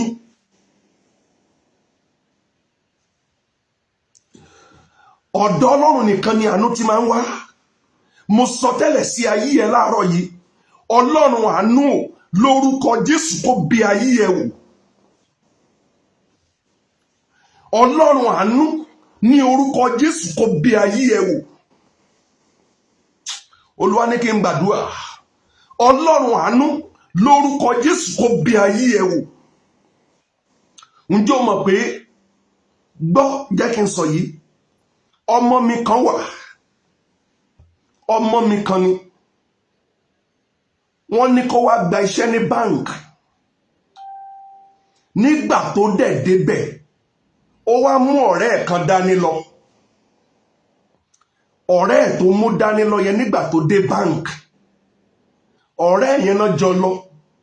Nígbà tí bank manager máa attend sí wọn, bank manager yẹn sọ wípé kí òun padà wá níjọ́ míì, ṣùgbọ́n kó jẹ́ ká kọ́kọ́ gba ọ̀rẹ́ ẹ̀ yẹn náà. Ẹni tí wọ́n pè fún iṣẹ́ ó padà lọ sílé láì rí iṣẹ́, ṣùgbọ́n ẹni tán ní kó sìyàn lọ síbi tán ti fẹ́ gba iṣẹ́, ó padà di ẹni tó rí iṣẹ́ gbà. Àánú ni sà. Mo pàṣẹ ní orúkọ Olúwa, mo pàṣẹ ní orúkọ Olúwa, láti àárọ̀ yìí lọ, ayé ẹ kó gbàlejò àánú. Láti ìṣẹ́jú yìí lọ, lórúkọ tí Baba, tí Ọmọ àti Ẹ̀mí Mímọ́, ayé ẹ kó gbàlejò àánú. Ní orúkọ tí Baba, tí Ọmọ àti Ẹ̀mí Mímọ́, láti àárọ̀ yìí lọ, lórúkọ Jésù, ayé ẹ kó gbàlejò àánú. Oh God, gbọ́n tí mo gbọ́ o, gbogbo àwòrán tí kò jẹ́ kó rí àánú gbà nínú ayé ẹ̀, àwòrán yẹn kó gbiná dànù, àwòrán yẹn kó gbiná dànù, àwòrán yẹn kó gbiná dànù, àwòrán yẹn kó gbiná dànù. Gbogbo àwòrán tí kò jẹ́ kó rí àánú gbà lórúkọ Jésù, àwòrán yẹn kó gbiná dànù. Oh God, ohun tí mo gbọ́ nìyẹn o. Gbogbo àwòrán tí kò jẹ́ kó rí àánú gbà lórúkọ Jésù, àwòrán yẹn kó gbiná dànù. Oh God, gbogbo àwòrán ibi tá a ti bí ẹ tí kò jẹ́ kó máa rí àánú gbà, mo pàṣẹ láàárọ̀ yìí, àwòrán yẹn lórúkọ Jésù kó gbiná dànù. Ìwọ̀nba tí mo lè sọ ni mo ra sọ yẹn, ṣùgbọ́n gbà mí gbọ́ sà, Ọlọ́run kò ní nǹkan kan ṣe pẹ̀lú qualification ẹ. Tó bá ṣe tán láti ṣàánú fún ẹ, kò sí nǹkan kan tó ní ṣe pẹ̀lú qualification. Ẹnìkan lè sọ fún ẹ pé torí pé o lọ sí school o lè jẹ́ ènìyàn. Gbọ́ mi sà, wọ́n á sọ fún ẹ pé torí pé o kàwé o lè jẹ́ ènìyàn. Ṣùgbọ́n gbọ́ mi, tí àánú bá dé, wàá rí pé wàá padà tayọ àwọn tó ti kàwé. Wàá padà rí pé ó máa bẹ́tà ju àwọn tó ti kàwé lọ. Ṣùgbọ́n gbọ́ mi o, àánú ni o. Ṣé wá rí béèyàn bá wá lọ fara wé ẹni tó rí àánú gbà tí ò kàwé, ẹni yẹn máa fail. Torí pé lágbájá ò kàwé, ṣé bó náà rí àánú gbà? Ẹni yẹn wá decide láti máa lọ sí school, ẹni yẹn máa fail. So mo sọ tẹ́lẹ̀ sí ayé ẹnìkan láàárọ̀ yìí, mo sọ tẹ́lẹ̀ sí ayé ẹ lórúkọ Jésù, àmì àti àwòrán tí kì í jẹ́ kó rí àánú gbà lórúkọ Jésù kó gbiná dànù. Àmì àti àwòrán tí kì í jẹ́ kó rí àánú gbà lórúkọ Jésù kó gbiná dànù. Mo pa á ní àṣẹ, àmì àti àwòrán tí kì í jẹ́ kó rí àánú gbà lórúkọ Jésù kó gbiná dànù. Àwọn tí ó ní àdúrà yìí, àwọn èèyàn kàn déédé kórìíra wọn láì nídìí. People will just hate them. Ibikíbi tán bá bára wọn, wọ́n á kàn rí pé àwọn èèyàn kórìíra wọn náà ni láì nídìí. Ṣùgbọ́n gbọ́n tí mò ń sọ, àmì àti àwòrán tí kì í jẹ́ kó rí àánú gbà lórúkọ Jésù, iná bọ́ lára ẹ̀, iná bọ́ lára ẹ̀, iná bọ́ lára ẹ̀, iná bọ́ lára ẹ̀, iná bọ́ lára ẹ̀, iná bọ́ lára ẹ̀, iná bọ́ lára ẹ̀, iná bọ́ lára ẹ̀, iná bọ́ lára ẹ̀, iná bọ́ lára ẹ̀, ní orúkọ Jésù, iná bọ́ lára ẹ̀. Láti ìgbà tí Jákọ́bù àti Ísọ̀ ti wà nínú oyún ni Ọlọ́run ti sọ wípé ẹ̀gbọ́n ni yóò máa sin àbúrò. Mo gbé ẹ wọnú májẹ̀mú tó máa sọ ẹ́ di aṣíwájú ilé yín lórúkọ Jésù. Ó yá gba májẹ̀mú yẹn. Májẹ̀mú tó máa sọ ẹ́ di aṣíwájú ilé yín lórúkọ Jésù. Ó yá gba májẹ̀mú yẹn. Májẹ̀mú tó máa sọ ẹ́ di aṣíwájú ibi tá a ti bí ẹ lórúkọ Jésù. Ó yá gba májẹ̀mú yẹn. Májẹ̀mú tó máa sọ ẹ́ di aṣíwájú ibi tá a ti bí ẹ lórúkọ Jésù. Ó yá gba májẹ̀mú yẹn. Ọlọ́run ló sọ bẹ́ẹ̀ fún Ísọ̀, Ọlọ́run ló sọ bẹ́ẹ̀ fún Jákọ́bù. Ó wí pé ẹ̀gbọ́n ló máa sin àbúrò. Oore ọ̀fẹ́ tó máa fi di èrò iwájú lórúkọ Jésù. Ó yá gbà á. Oore ọ̀fẹ́ tí ayé ẹ máa fi kúrò lẹ́yìn, tí wàá fi lọ bá àwọn ará iwájú tò lórúkọ Jésù. Ó yá gbà á. Oh God. Oore ọ̀fẹ́ tí wàá fi lọ bá àwọn ará iwájú tò, mo pàṣẹ láàárọ̀ yìí lórúkọ Jésù. Ó yá gbà á. Mo sọ gẹ́gẹ́ bí ikọ̀, mo yọ ẹ́ kúrò ní èrò ẹ̀yìn, mo gbé ẹ lọ bá àwọn èrò iwájú lórúkọ Jésù. Ó yá gba oore ọ̀fẹ́ yẹn. Ní orúkọ Jésù, ó yá gba oore ọ̀fẹ́ yẹn. Oore ọ̀fẹ́ tí wàá fi máa bá àwọn ará iwájú tò lórúkọ Jésù. Ó yá gba oore ọ̀fẹ́ yẹn. mo fẹ́ tako nǹkan kan báyìí. Májẹ̀mú ibi tá a ti bí ẹ tí kì í jẹ́ kí àánú kó ṣiṣẹ́, májẹ̀mú yẹn kó bàjẹ́. Oh God, májẹ̀mú ibi tá a ti bí ẹ tí kì í jẹ́ kí àánú kó ṣiṣẹ́, májẹ̀mú yẹn kó bàjẹ́. Oh God, májẹ̀mú ibi tí a ti bí ẹ tí kì í jẹ́ kí àánú kó farahàn, lórúkọ Jésù májẹ̀mú yẹn kó bàjẹ́. Májẹ̀mú ibi tá a ti bí ẹ tí kì í jẹ́ kí àánú kó farahàn, lórúkọ Jésù májẹ̀mú yẹn kó bàjẹ́. Oh God, májẹ̀mú ibi tá a ti bí ẹ tí kì í jẹ́ kí àánú kó farahàn lórí ayé ẹ, lórúkọ Jésù májẹ̀mú yẹn kó bàjẹ́. Jẹ́ kí n ṣàlàyé díẹ̀. Ǹjẹ́ o mọ̀ pé níbikíbi tí ègún bá wà, àánú kì í farahàn níbẹ̀? Jẹ́ kí n tó sọ, ní ibikíbi tí ègún bá wà, àánú kì í farahàn níbẹ̀. Torí pé ìdí tí ègún fi wà ní wípé májẹ̀mú ti ní àbùkù. Ìdí tí ègún fi wà ní wípé májẹ̀mú ti gbàbọ̀dè. Ìdí tí ègún fi wà ní wípé ọmọ ènìyàn ti kọlu májẹ̀mú níbì kan. Níbikíbi tí ègún bá ti wà, àánú kì í farahàn níbẹ̀. Ẹnikẹ́ni tí ègún bá ń jà kì í rí àánú gbà. Èmi pàṣẹ gẹ́gẹ́ bí ikọ̀, gbogbo ẹ̀mí ègún ibi tá a ti bí ẹ, lórúkọ Jésù kó jáde láyé ẹ. Ẹ̀mí ègún nínú ayé ẹ, lórúkọ Jésù kó bá iná jáde. Oh God. Ẹ̀mí ègún nínú ayé ẹ, lórúkọ Jésù kó bá iná jáde. Ah God, máa lé prosontoria. Olúwa sọ fún mi báyìí. Olúwa wí pé ẹnìkan ń wò mí. Ẹni yẹn rí ara ẹ̀ nínú àlá pé wọ́n fi okùn sí òun lọ́rùn. Olúwa ló sọ bẹ́ẹ̀. Ẹni yẹn ń wò mí báyìí. Ó rí nínú àlá pé wọ́n fi okùn sí òun lọ́rùn. Kí ẹni yẹn jọ kó bá mi sọ̀rọ̀ lẹ́yìn ìpàdé. Mo pàṣẹ ní orúkọ Olúwa. Àní ẹ̀mí ègún nínú ayé ẹ, lórúkọ Jésù kó bá iná jáde. Oh God. Ẹ̀mí ègún tí ò jẹ́ kí iṣẹ́ ẹ kó pé ẹ. Ẹ̀mí ègún tí kò jẹ́ kó rọ́nà lọ. Ẹ̀mí ègún tó fẹ́ sọ ẹ́ di èrò ojú kan náà, lórúkọ Jésù kó bá iná jáde. Oh yes. Ẹ̀mí ègún tó sọ iṣẹ́ rere di wàhálà. Ẹ̀mí ègún tó ń bàjẹ́ bí o ti ń kó jọ. Mo pa á ní àṣẹ, ìwọ ẹ̀mí ègún ní orúkọ Jésù ó yá bá iná jáde.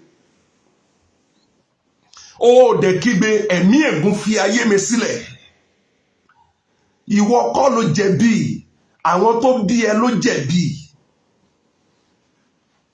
Ìwọ kọ́ ló jẹ̀bi, àwọn tó bí ẹ ló jẹ̀bi. Ìdí nìyẹn tó gbọ́dọ̀ fi ayé ẹ fún Jésù. Tó o bá ìtì ní Jésù, inú ewu ló wà. Ọdún 3 ni mo fi gbàdúrà. Tí Olúwa ní kí n máa gbàdúrà, mo dẹ̀ gbàwẹ̀ fún odidi ọdún 3. Tí mo dẹ̀ gbàdúrà fún odidi ọdún 3 kí ègún ilé wa kó tó kú láyé mi. Gbọ́n tí mo ń sọ, màá tún sọ. Ọdún 3 ni mo fi gbàwẹ̀. Ọdún 3 ni mo fi gbàdúrà kí ègún ibi tán ti bí mi kó tó kú láyé mi.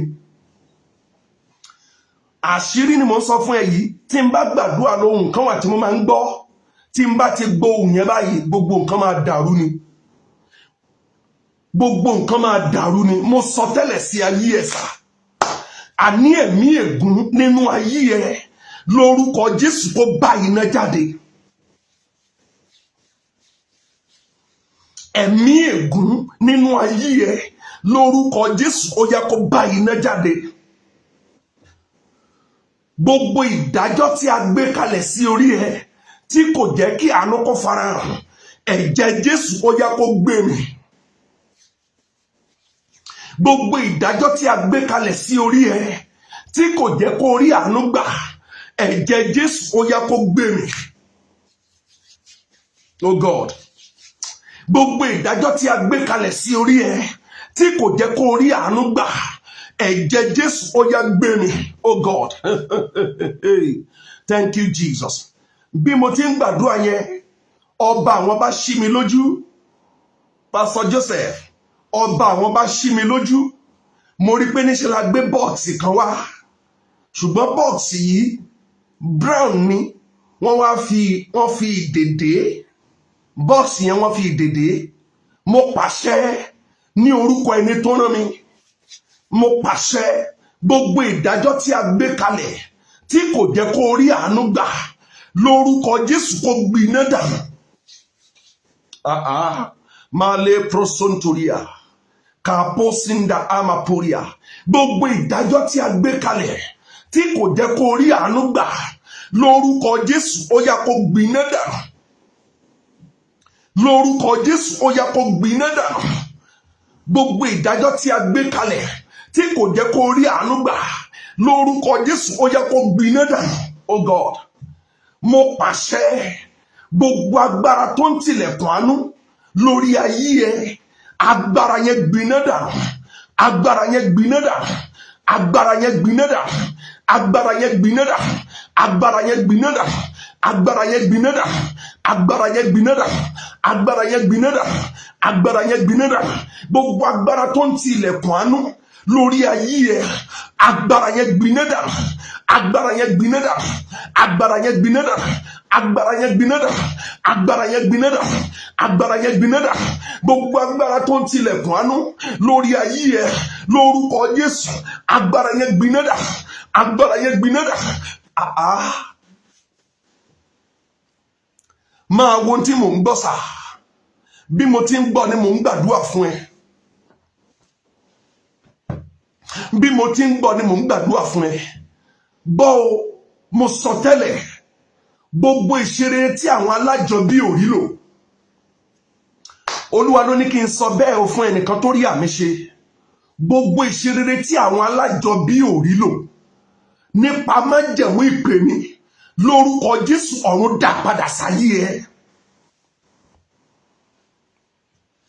Gbogbo ìṣeré tí àwọn tó bí ẹ ò rí lò, Olúwa ló sọ bẹ́ẹ̀, nípa májẹ̀mú ìpè mi, lórúkọ Jésù ọ̀run dá padà sáyé ẹ. Jókòó kó wo dáadáa sà. Mo sọ tẹ́lẹ̀, àní gbogbo ìṣeré tí bàbá ò rí lò, gbogbo ìṣeré tí ìyá ò rí lò, gbogbo ìṣeré nínú ẹbí yín tí wọn ò rí lò, mo pàṣẹ by the covenant God made with me, I release all that into your life in the name of Jesus.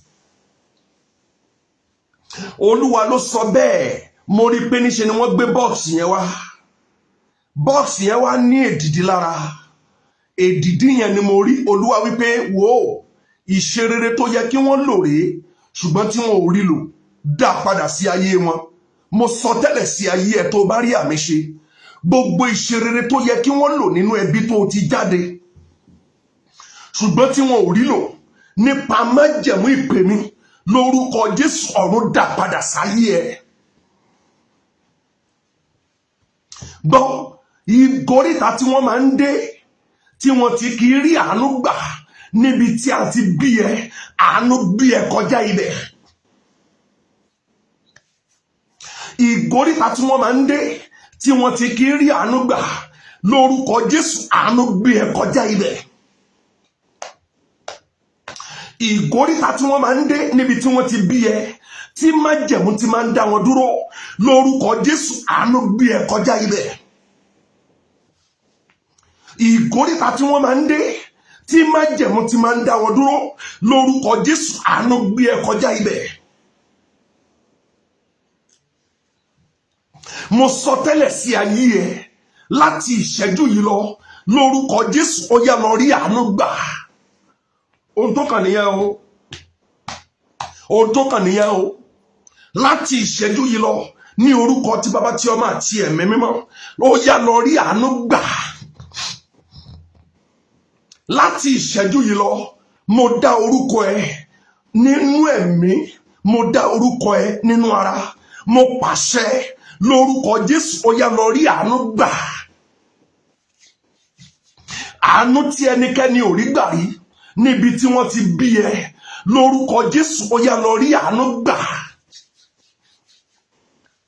Oh God, mo sọ tẹ́lẹ̀, lórúkọ Jésù ó yá lọ rí àánú gbà. Mr. Ayọ̀adé Michael, lórúkọ Jésù ó yá lọ rí àánú gbà. Oh God, mo sọ tẹ́lẹ̀, lórúkọ Jésù ó yá lọ rí àánú gbà. Male prosontoria kaposinda amapuria, nípa àṣẹ olùgbàlà, lórúkọ Jésù ó yá lọ rí àánú gbà. Gbogbo ẹ̀yin tẹ́ rí mi wò, tẹ́ rí mi gbọ́, mo pa á ní àṣẹ ní orúkọ Jésù ó yá lọ rí àánú gbà. Ayé ẹ lórúkọ Jésù kó rí àánú gbà. Oh God, àwòrán ẹ lórúkọ Jésù kó rí àánú gbà. Orúkọ ẹ lórúkọ Jésù kó rí àánú gbà. Ìṣẹ̀dá ẹ lórúkọ Jésù kó rí àánú gbà. Gbogbo ohun tí agbára ẹ ò gbé, lórúkọ Jésù àánú yanjú ẹ, àánú yanjú ẹ, àánú yanjú ẹ, àánú yanjú ẹ, àánú yanjú ẹ, àánú yanjú ẹ, àánú yanjú ẹ, àánú yanjú ẹ, àánú yanjú ẹ, àánú yanjú ẹ, àánú yanjú ẹ, àánú yanjú ẹ, àánú yanjú ẹ, àánú yanjú ẹ, àánú yanjú ẹ, àánú yanjú ẹ, àánú yanjú ẹ, àánú yanjú ẹ. Gbogbo ohun tí agbára ẹ ò gbé, mo pàṣẹ lórúkọ Jésù àánú yanjú ẹ. Kurima sinda amapuria, mo sọ nípa àṣẹ olùgbàlà, lórúkọ Jésù àánú yanjú ẹ. Gbogbo ohun tó ju agbára yín lọ, gbogbo kò ṣeé ṣe níbi tá a ti bí ẹ, lórúkọ Jésù àánú yanjú ẹ. Gbogbo kò ṣeé ṣe níbi tá a ti bí ẹ, lórúkọ Jésù àánú yanjú ẹ. Oh God, oh God, gbogbo kò ṣeé ṣe níbi tá a ti bí ẹ, lórúkọ Jésù àánú yanjú ẹ. Gbogbo kò ṣeé ṣe níbi tó o ti lọ́kọ, lórúkọ Jésù àánú yanjú ẹ. Gbogbo kò ṣeé ṣe níbi tó o ti láya, lórúkọ Jésù àánú yanjú ẹ. Gbogbo kò ṣeé ṣe níbi tó o ti ń ṣiṣẹ́ yẹn, lórúkọ Jésù àánú yanjú ẹ. Oh God, mo sọ tẹ́lẹ̀, èpè àti ègún tí kò jẹ́ kó rí àánú gbà, lórúkọ Jésù kó parẹ́. Oh God, èpè àti ègún tí kò jẹ́ kó rí àánú gbà, lórúkọ Jésù kó parẹ́. Mo sọ tẹ́lẹ̀, àní gbogbo ohun tó ju agbára ẹ lọ, lórúkọ Jésù àánú yanjú ẹ. Lórúkọ Jésù ti Násárẹ́tì, gbogbo kò ṣeé ṣe níbi tá a ti bí ẹ, lórúkọ Jésù àánú yanjú ẹ. Gbogbo kò ṣeé ṣe níbi tó o ti ń ṣiṣẹ́ yẹn, lórúkọ Jésù àánú yanjú ẹ. Male prosontoria kaposinda amapuria, gbogbo kò ṣeé ṣe níbi tá a ti bí ẹsẹ̀, lórúkọ Jésù àánú yanjú ẹ. Gbogbo kò ṣeé ṣe lórí iṣẹ́, lórúkọ Jésù àánú yanjú ẹ. Oh God, gbogbo kò ṣeé ṣe lórí ayé àwọn ọmọ ẹ, lórúkọ Jésù àánú yanjú ẹ. Gbogbo kò ṣeé ṣe lórí ayé àwọn ọmọ ẹ, lórúkọ Jésù àánú yanjú ẹ. Oh God, gbogbo kò ṣeé ṣe lórí ayé àwọn ọmọ ẹsẹ, lórúkọ Jésù àánú yanjú ẹ. Gbogbo kò ṣeé ṣe lórí ọ̀rọ̀ traveling abroad ẹ, lórúkọ Jésù àánú yanjú ẹ. Oh God, gbogbo kò ṣeé ṣe lórí ọ̀rọ̀ citizenship ẹ, lórúkọ Jésù àánú yanjú ẹ. Gbogbo kò ṣeé ṣe lórí ọ̀rọ̀ business ẹ, lórúkọ Jésù àánú yanjú ẹ. Promotion tó ń retí yẹn, lórúkọ Jésù àánú yanjú ẹ. Ọmọ tó fẹ́ bí yẹn, lórúkọ Jésù àánú yanjú ẹ. ilé tó fẹ́ kọ́ yẹn lórúkọ Jésù àánú yanjú ẹ̀. Traveling tó fẹ́ lọ yẹn lórúkọ Jésù àánú yanjú ẹ̀. Business tó fẹ́ dá sílẹ̀ yẹn lórúkọ Jésù àánú yanjú ẹ̀. Oh God, ilé ìwé tó fẹ́ lọ yẹn sẹ́ lórúkọ Jésù àánú yanjú ẹ̀. Àlàáfíà pípé tó ń béèrè yẹn lórúkọ Jésù àánú yanjú ẹ̀. Àwọn customers tó ń retí yẹn lórúkọ Jésù àánú yanjú ẹ̀. Oh God, mo gbàdúrà onígbọ̀wọ́ tí ìwọ ń wá yẹn lórúkọ Jésù àánú yanjú ẹ̀. Ọkọ àti aya tí ìwọ ń wá lórúkọ Jésù àánú yanjú ẹ̀. Lórúkọ Jésù olùgbàlà, gbogbo nǹkan tí ọkàn ń fẹ́ ní rere lórúkọ Jésù àánú yanjú ẹ̀. Mo pa á ní àṣẹ ni lórúkọ Jésù àánú yanjú ẹ̀. Láti òní lọ, mo kéde ní orúkọ ti Baba ti Ọmọ àti Ẹ̀mí Mímọ́ lórí ayé ẹ, ọ̀run àánú kó ṣí bẹ́ẹ̀, ọ̀run àánú kó ṣí bẹ́ẹ̀, ọ̀run àánú kó ṣí bẹ́ẹ̀, ọ̀run àánú kó ṣí bẹ́ẹ̀, ọ̀run àánú kó ṣí bẹ́ẹ̀, ọ̀run àánú kó ṣí bẹ́ẹ̀, ọ̀run àánú kó ṣí bẹ́ẹ̀, ọ̀run àánú kó ṣí bẹ́ẹ̀, ọ̀run àánú kó ṣí bẹ́ẹ̀. Ní orúkọ gbogbo ẹ̀yin ènìyàn tí ẹ̀ ń wò mí yìí, mo pàṣẹ láàárọ̀ yìí lórúkọ Jésù, ọ̀run àánú kó ṣí bẹ́ẹ̀. Gbogbo ibikíbi tó o bá ti wà lórúkọ Jésù, ọ̀run àánú kó ṣí bẹ́ẹ̀. Gbogbo ọ̀rọ̀ tí wàá máa sọ láti àárọ̀ yìí lọ lórúkọ Jésù, ọ̀run àánú kó ṣí bẹ́ẹ̀. Mo gbàdúrà agbára tó fi ní ṣe é dá dúró lórúkọ Jésù ó yá gbà á. Agbára tó fi ní sọ rere nù mọ́ lórúkọ Jésù ó yá gbà á. Láti òní lọ lórúkọ ti Baba ti Ọmọ àti Ẹ̀mí Mímọ́, akéde àánú lórí ayé ẹ. O ní jẹ̀bi ènìyàn mọ́, o ní jẹ̀bi òkùnkùn mọ́. Kó gbé ní àlàáfíà lórúkọ Jésù, kó gbé láìléwu. Àánú Dáfídì tó dájú lórúkọ Jésù ó yá kó wá sórí ẹ. Mo gbọ́ létí mi, ìfàmìíràn àánú dà lórúkọ Jésù ó yá gbà á. Thank you, Lord Jesus.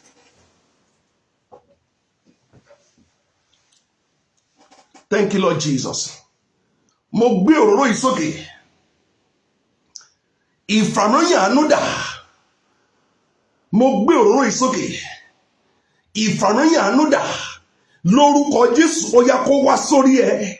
Oh God, by the covenant of this oil, I transfer into your life anointing of mercy. I transfer into your business anointing of mercy. By the covenant of this oil, I transfer unto your life anointing of mercy. By the covenant of this oil, I transfer into your life anointing of mercy. Receive it now. Receive it now. Receive the anointing now. Receive the anointing now. Anointing of mercy. Receive the anointing now. Receive the anointing now. Receive the anointing now. Receive the anointing now. Receive the anointing now. Receive the anointing now. Anointing of mercy upon your business, upon your marriage, upon your children, upon your destiny, upon your career, upon your international passport, upon your image, upon your name. Receive the anointing now. Anointing of mercy. Receive the anointing now. Anointing of mercy. Receive the anointing now. Anointing of mercy. Receive the anointing now. Anointing of mercy. Receive the anointing now. Anointing of mercy. Receive the anointing now. Anointing of mercy. Receive the anointing now. Anointing of mercy. Receive the anointing now. Upon your business proposal. Receive the anointing now. Into your womb. Receive the anointing now. Into your life. Receive the anointing now. Into your marriage. Receive the anointing now. In the name of Jesus Christ. Láti àkókò yìí lọ kó rí àánú gbà. Má jẹ̀mú ìpè yìí kó tiẹ̀ lẹ́yìn. Ó ti rí bẹ́ẹ̀. Ògo ni fún orúkọ yín Ọlọ́run wa. Jésù Olúwa wa. Àmín, àmín, àmín ní orúkọ Jésù. Praise Master Jesus. Praise Master Jesus. Ìpàdé ń tẹ̀síwájú lọ́la. Ṣùgbọ́n kí n tó sọ àwọn ìfilọ̀ yẹn, mo fẹ́ ká dúpẹ́ lọ́wọ́ Ọlọ́run fún tó ṣe láàárọ̀ yìí. Dúpẹ́ lọ́wọ́ Ọlọ́run fún tó ṣe láàárọ̀ yìí. Dúpẹ́ lọ́wọ́ ẹ̀ fún nǹkan tó ṣe láàárọ̀ yìí. Dúpẹ́ lọ́wọ́ ẹ̀. O ti rí àánú gbà o. Àánú ló ní kí n ṣiṣẹ́ lé lórí láàárọ̀ yìí, o ti rí gbà. Dúpẹ́ lọ́wọ́ Ọlọ́run fún àánú tí o rí gbà yẹn. Dúpẹ́ lọ́wọ́ Ọlọ́run fún àánú tí o rí gbà yẹn. Dúpẹ́ lọ́wọ́ Ọlọ́run fún àánú tí o rí gbà yẹn. Dúpẹ́ lọ́wọ́ Ọlọ́run fún àánú tí o rí gbà yẹn. Dúpẹ́ lọ́wọ́ Ọlọ́run fún àánú tí o rí gbà yẹn. Dúpẹ́ lọ́wọ́ ẹ̀ fún àánú tí o rí gbà. Dúpẹ́ lọ́wọ́ ẹ̀ fún àánú tí o rí gbà. Ó ní ọba àwọn ọba. Ó ní arúgbó ọjọ́. Ó ní ajàmájẹ̀bi. Ó ní ipá tó di ayé àti ọ̀run. Dúpẹ́ lọ́wọ́ ẹ̀. O ò sí lábẹ́ àjàgà mọ́. O ò sí lábẹ́ ègún mọ́. Gbọ́, o ò sí lábẹ́ wàhálà mọ́. Bí o ti ń jáde lọ láàárọ̀ yìí, wàá rí pé àánú máa farahàn. Wàá rí pé kò ṣeé ṣe abẹ́ sí ṣeé ṣe. Bẹ́ẹ̀ ni Olúwa wí. Ọba àwọn ọba ló sọ bẹ́ẹ̀, kì í ṣe èmi ni mo sọ bẹ́ẹ̀. Dúpẹ́ lọ́wọ́ ẹ̀ fún tó ṣe lórí ayé ẹ̀.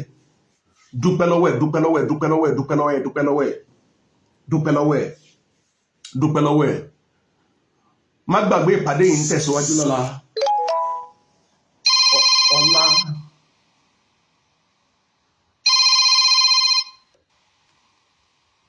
So by the spare grace of God, ọ̀la ló máa jẹ́ ọjọ́ kẹwàá tí a ti bẹ̀rẹ̀ ìpàdé yìí. Má gbàgbé pé ó di on the 14th kí ó tó dáwọ́ dúró. Aago 6 láàárọ̀ sí aago 7 ni. Gbìyànjú láti join. Gbìyànjú láti share fídíò yìí pẹ̀lú ẹnìkan. Gbìyànjú láti invite àwọn ènìyàn. Má dẹ̀ gbàgbé láti click notification button.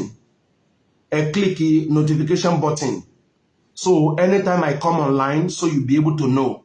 Click notification button. So by the special grace of God, you are going to have testimony to share in Jesus' name. Thank you and God bless you for giving me your time. Do have a wonderful day. Thank you and God bless you. Bye for now.